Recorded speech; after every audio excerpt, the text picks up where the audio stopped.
જિલ્લા મહિલા અને બાળ અધિકારીની કચેરી દ્વારા કામકાજના સ્થળે મહિલાઓની જાતીય સતામણી અધિનિયમ 2013 અન્વયે જાગૃતિ કાર્યક્રમનું આયોજન જૂનાગઢ મહિલા આઈટીઆઈમાં કરવામાં આવ્યું હતું, જેમાં વિદ્યાર્થીઓને જાતિગત સમાનતા, સાયબર ક્રાઇમ, મહિલા સંબંધી કાયદાઓ અંગે માર્ગદર્શન પૂરું પાડવામાં આવ્યું હતું. આ કાર્યક્રમમાં જિલ્લા ઉપપ્રમુખ સીમાબેન મકવાણા દ્વારા શાબ્દિક સ્વાગત કરી કાર્યક્રમ અંગેની રૂપરેખા આપવામાં આવી હતી. મહિલા આઈટીઆઈના પ્રિન્સિપાલ શ્રી શ્વેતાબેન દ્વારા કાર્યક્રમને અનુરૂપ પ્રાસંગોચિત ઉદ્બોધન કરવામાં આવ્યું હતું.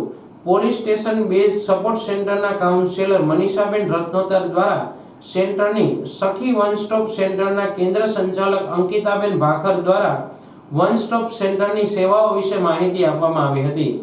District hub for empowerment of વિમેનના કર્મચારીઓ ડિસ્ટ્રિક્ટ મિશન કોઓર્ડિનેટર આભાબેન મહેતાએ મહિલા અને બાળ વિકાસ વિભાગની વિવિધ યોજનાઓ જેવી કે 181 અભયમ મહિલા હેલ્પલાઇન, બેટી બચાવો બેટી પઢાઓ, વહાલી દીકરી, ગંગા સ્વરૂપા આર્થિક સહાય યોજના, ગંગા સ્વરૂપા પુનઃ લગ્ન આર્થિક સહાય યોજના, સ્વાવલંબન યોજના વિશે વિસ્તૃત માહિતી પૂરી પાડવામાં આવી હતી.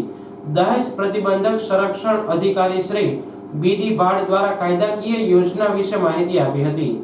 જિલ્લા મહિલા અને બાળ અધિકારી સીજી સુચિત્રા દ્વારા કામકાજના સ્થળે મહિલાઓની જાતીય સતામણી અધિનિયમ 2013 જોગવાઈઓ વિશે વિસ્તૃત સમજ આપવામાં આવી હતી અને અંતે મહિલા અને બાળ વિકાસ વિભાગ દ્વારા કામકાજના સ્થળે મહિલાઓની જાતીય સતામણી અધિનિયમ બાબતે તૈયાર કરવામાં આવેલ પ્રતિકાર શોર્ટ ફિલ્મ બતાવવામાં આવી હતી. આ કાર્યક્રમમાં district hub for empowerment of વિમેનના જેન્ડર સ્પેશિયાલિસ્ટ ખૂન કૃપા, જૂનાગઢ શહેર સેક્રેટરી ચાંદનીબેન રૂપારેલિયા, કિરણબેન સોલંકી, રૂપલબેન મૂળચંદાની તેમજ મહિલા આઈટીઆઈના અધ્યાપકો તેમજ વિદ્યાર્થીઓ ઉપસ્થિત રહ્યા હતા.